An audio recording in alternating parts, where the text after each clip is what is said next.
I've been thinking a lot about the 3DS, and it's all because I made a recent video talking about my top 10 favorite 3DS games. And that's got me thinking, what is it like to use the 3DS in 2024 as your only gaming system? So I decided I spent the last week using it as my exclusive, my only method of gaming. And the results were rather interesting. I did spend a lot of time back in the day playing on my 3DS, and after a while I did sort of put it down, but I came back once the HShop became a thing, and I seriously started to invest a lot more time on my 3DS, modding it, installing a bunch of emulators on it. I did a bunch of videos on this channel about the 3DS and comparing it to all of the systems of its era, like the PS Vita.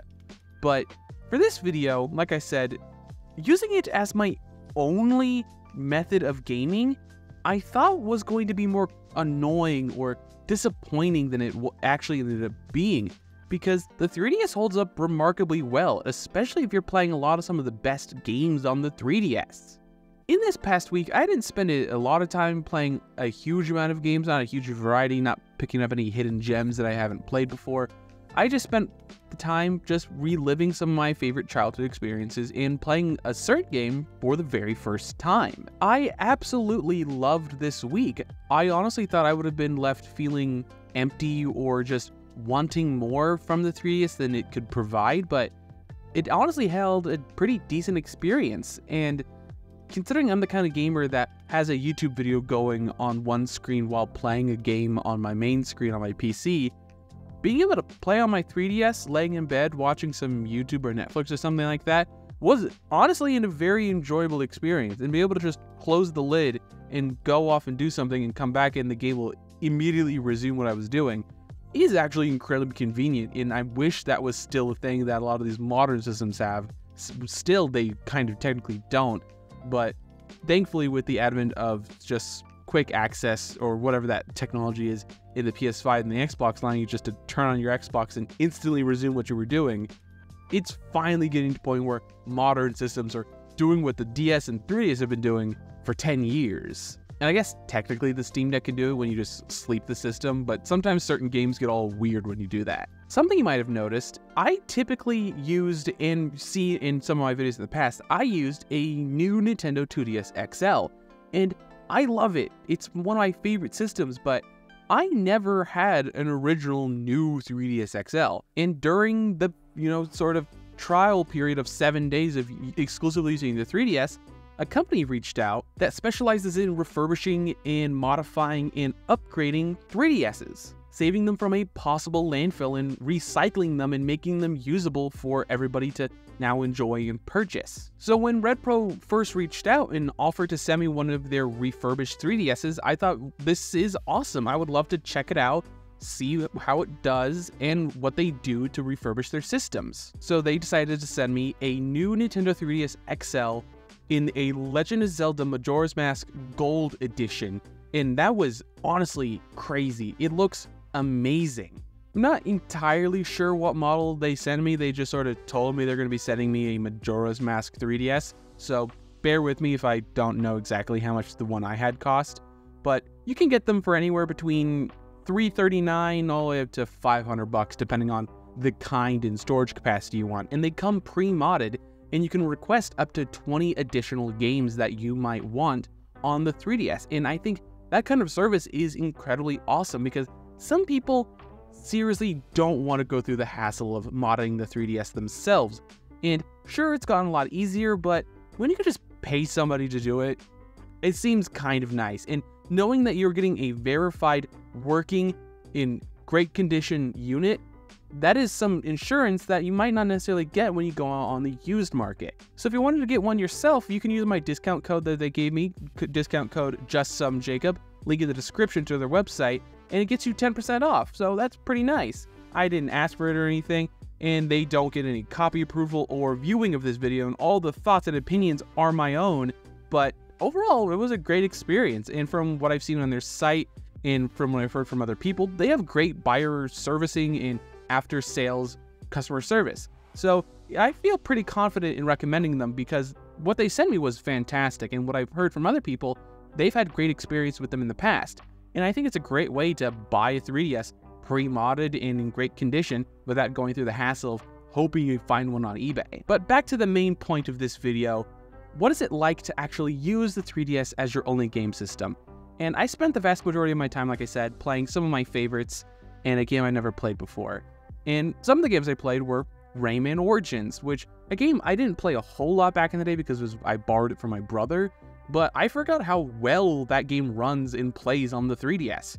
It ran fantastically and it looked just like the one you find on the Wii U or any other mini game systems Rayman Origins found itself on, but it was just at a much, and I mean much, lower resolution. I also picked up and played Donkey Kong Country Remastered, technically not. It's a port of the version from the Wii onto the 3DS, and it also runs decently well on the new 3DS XL. I heard the game runs not great on the original 3DS, but on the new 3DS XL, it does have some extra performance that some games take advantage of, but in the grand scheme of things, it doesn't really matter. But for the game that I never played before, I never played Pokemon Sun and Moon or Ultra Sun or Ultra Moon. Those games, that whole generation, I sort of ignored because, to me, it was just too different from the most recent Pokemon generations and what I sort of felt what Pokemon should be. But now, after giving it a try, I can safely say it's not my favorite Pokemon game, but it is a functional product. The overall quality of the game isn't bad, the story isn't great, but when is a Pokemon story ever truly good in the first place?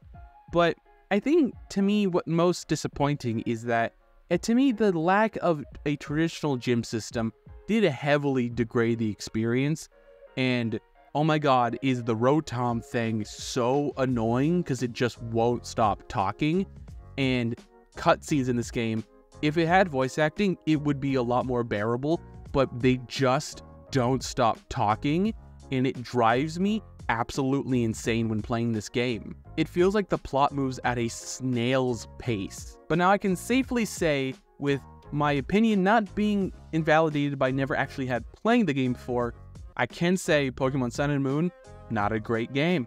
Other than those 3 games I mentioned before, I play some of my favorite indie hits like Shovel Knight on the 3DS. It was the original way that I played Shovel Knight back in the day, and to me, it's one of the best ways to play Shovel Knight, that or the Vita, because it just feels at home. It feels to me like a game that fits best on a mobile gaming device. In this week of using the 3DS, it has aged remarkably well.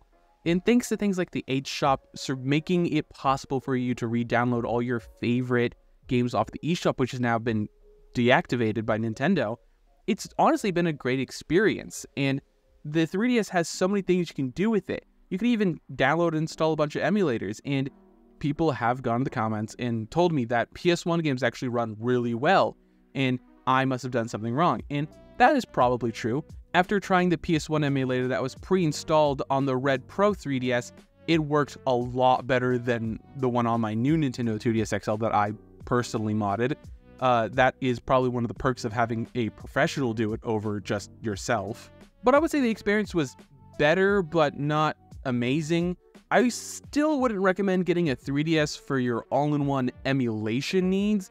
It just could do a lot more on other devices at the same price. But to me, it is pretty much the only great way to play DS and 3DS games. I try to play DS games and 3DS games in emulators. It's just not the same. Because of the unique form factor of having 2 screens, it just isn't nice to play 3DS games and DS games on emulators, generally speaking. Unless you happen to have a Microsoft Duo 1 or 2, I really don't think playing DS games and 3DS games in emulators is a great experience, even if it is running at an amazing quality. I would highly recommend everybody give this kind of a challenge a try. Try to minimalize and try to scale back your gaming setup to see how much it does affect your enjoyment of gaming, because scaling all the way back to just the 3DS for a week, I didn't feel like I needed to go play the new Call of Duty or hop onto Destiny 2 and grind out a few bounties. I was perfectly content with what the 3DS had to offer. Playing Pokemon, playing Rayman, and even Shovel Knight, and an assortment of many other games for like 10-15 minutes here and there. It was great, and being able to slide it into my pocket and carry on was also awesome. Something else I might have noticed is that I used a grip on the new 3DS XL. I 3D printed that. If you are interested in getting one yourself, I'll leave a link down to the model I used below. It is an amazing grip. It is based off of the Satisfy grip, so it honestly is incredibly comfortable. And it made playing for long game sessions way better than it would be on a naked 3DS. But I would love to hear what you guys think. Are you interested in picking up a 3DS in 2024? Because I genuinely think it's amazing, and I highly would recommend it. Are you guys interested in the 3DS still, or what have you done with your 3DS? I would love to hear what you guys think down below. Don't forget to leave a like, comment, and subscribe. All the other social media coverage down below. And last but not least, have a wonderful day.